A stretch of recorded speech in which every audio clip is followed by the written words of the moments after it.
কিছু লোকের ন্যারেটিভ ছড়াচ্ছে, এটা উইশফুল থিঙ্কিং। কিছু লোক চায় যে নির্বাচনটি না হোক, সেই জন্য তারা বলে যে আদৌ কি নির্বাচন, নিশ্চয়ই আপনি এই প্রশ্ন প্রতিদিন শোনেন যে নির্বাচন কি আদৌ হবে, নির্বাচন না হওয়ার কারণ বলেন। প্রশ্নটা যারা করতেন নির্বাচন হবে কি হবে না, এই আওয়াজটা বাজারে ছাড়ার চেষ্টা করতেন, তারা এখন একরকম হতাশ হয়ে গেছেন। হতাশ হয়ে নতুন ইস্যু ছেড়েছেন যে এই সরকার নির্বাচন হলেও ক্ষমতা ছাড়ছে না, আরো 6 মাস থাকছে, এরকম একটা। সেটার উত্তর আমি একজনকে প্রশ্ন করেছিলাম যে নির্বাচন, আপনি যে সংশয়, আপনি 3টি কারণ বলুন। আচ্ছা, তিনি একটিও বলতে পারেন। আপনি দেখুন, নির্বাচনী প্রক্রিয়া যখন শুরু হয়েছে, শুধু ওসমান হাদি এবং জামাতের একজন প্রার্থী দুজন মারা গেছেন, একজন বিএনপি নেতা মারা গেছেন, স্বেচ্ছাসেবক দল। না, জামাতের একজন প্রার্থী না, সরি, একটি উপজেলার বোধহয় সাধারণ সম্পাদক। মানে তফসিল ঘোষণার পর 3জন তফসিল ঘোষণার পরে এখন পর্যন্ত নির্বাচনী সহিংসতায় 5টি মৃত্যুর ঘটনা ঘটেছে।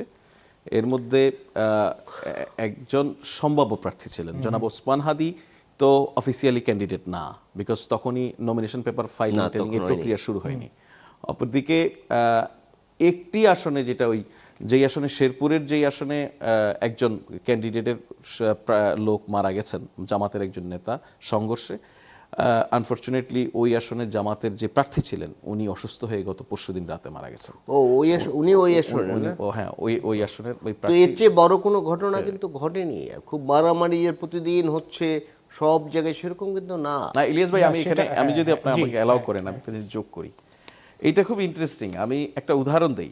মানে আমি যখন সাংবাদিকতা করেছি, আমি একটা সুনির্দিষ্ট সময়ের কথা বলি। সেটা হচ্ছে কোভিডের সময়ে আমি ব্রিটেনে যারা প্রবাসী বাংলাদেশি আছে তাদের জন্য এখানে বসে একটা কাজ করতাম।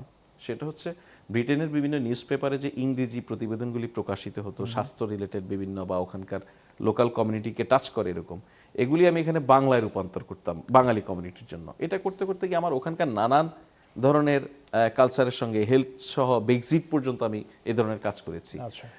একটা ইন্টারেস্টিং ঘটনা ঘটেছে, একটা ভয়াবহ খবর। ওখানকার ব্রিটেনের মোটামুটি সবগুলি পত্রিকায় বিশাল কাভারেজ। কি কাভারেজ?